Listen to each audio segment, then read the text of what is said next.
দেখা যায়নি বাংলাদেশ জামাত ইসলামীর কমিটি গঠন নিয়ে কোনো মারামারি হয়েছে, ঠিক কিনা বলেন? কিন্তু বিগত সালে যারা আমাদেরকে জঙ্গিবাদ বলে, উগ্রবাদ বলে গালি দিয়েছো, আমরা দেখেছি তাদের কমিটি করতে গিয়েই লাঠি দিয়ে ফাটাফাটি পর্যন্ত হয়েছে। কথা বলে ঠিক কিনা?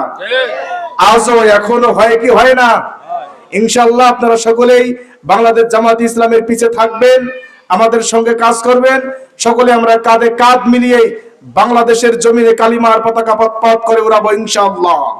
এ পর্যায়ে আমাদের আজকের যে এই ৪ নং ওয়ার্ড কেন্দ্র কমিটি গঠন, সেই কমিটি গঠনের যারা আমাদের দায়িত্ব পালন করবেন তাদের নাম ঘোষণা করছেন ৪ নং ওয়ার্ডের বাংলাদেশ জামাত ইসলামের সভাপতি ভাই মোহাম্মদ আনিসুর রহমান। ভাই মোহাম্মদ আনিসুর রহমানকে নির্বাচনী কেন্দ্র কমিটি ঘোষণা করার জন্য অনুরোধ করছি।